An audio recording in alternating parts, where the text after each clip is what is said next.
ቤተሰቦች ሰላማችሁ በኢየሱስ ክርስቶስ ስም ይብዛ። ሰላም እላችኋለሁ። ዛሬ ደግሞ አንድ የምስራችን እነግራችኋለሁ ከመጽሐፍ ቅዱስ አምላካችንና መድኃኒታችን ኢየሱስ ክርስቶስ የተናገረውን ቃል እነግራችኋለሁ ማለት ነው። ዛሬ እሱም ምንድነው ብትሉ የሥላሴ አማንያን የሚያስተምሩትን አስተምሮ ኢየሱስ ክርስቶስ ፉርሽ ያደረገበትን ቃል እነግራችኋለሁ ማለት ነው። ማን? ኢየሱስ ክርስቶስ ምን ብሎ ነው ያደረገው? እነግራችኋለሁ። የማንን አስተምሮ ነው ፉርሽ ያደረገው?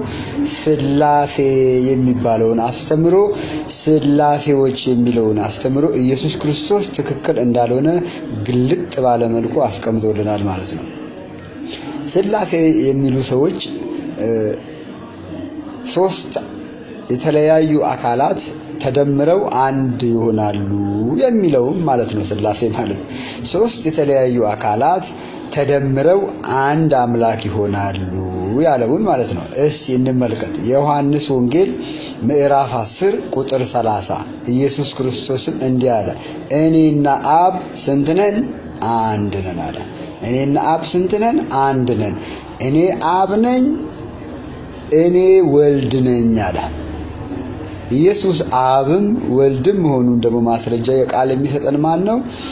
ኢሳይያስ 9 ቁጥር 6 ላይ ሕፃን ይላል። የተወለደው ያ ሕፃን ወልድ የተባለው ያ ሕፃን የዘላለም አባት የሆነው አብ የሆነው አምላክ የሆነው እንጂ ሶስት አካላት ተደማምረው አንድ ይሆናሉ አይልም መጽሐፍ ቅዱስ። በየትኛውም መጽሐፍ ቅዱስ ክፍል ላይ ብትመለከቱ ሶስት አካላት ተደማምረው አንድ ይሆናሉ አላለም። ሁለት አካልም ተደማምረው አንድ ይሆናሉ አላለም።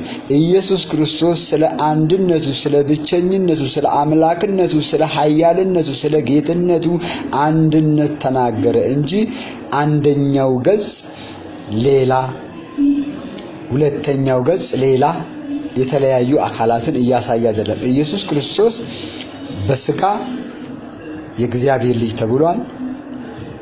በመንፈስ በመለኮትነቱ ደግሞ እግዚአብሔር ነው። ስለዚህ የተለያዩ አካላት ሳይሆኑ አንድ ነው እግዚአብሔር፣ አንድ ነው እግዚአብሔር፣ አንድ ነው ፈጣሪ እያለ ነው ኢየሱስ ክርስቶስ እንጂ እኔና አብ ተደምረን ነው አንድ የምንሆነው አላለም። እንደዛ ከሆነማ ሁለት ናቸው። ሁለት ነገር ተጨፍልቆ አይደለም እየሆነ ያለው። ኢየሱስ ምን ለማለት ነው እዚህ ጋር የፈለገው?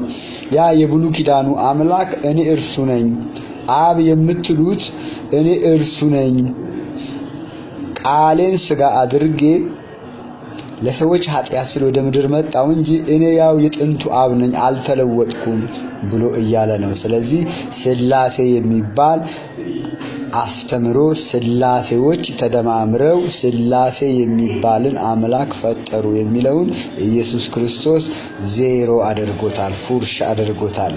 ይሄንን እያወቃችሁ ሥላሴን የምታመልኩ ሰዎች መጨረሻችሁ ምን እንደሆነ ታውቃላችሁ፣ ሲኦል እንደሆነ። ኢየሱስ ክርስቶስ እኔና አብ አንድ ነን ብሏል እንጂ ሶስት አካላት ወይም ተደማምረው አይደለም። እና ምን ኢየሱስ ክርስቶስ ዋሽቷል ልትሉ ነው? የዋሻችሁት እናንተ ናችሁ። ስለዚህ ሰላም ሁኑልኝ።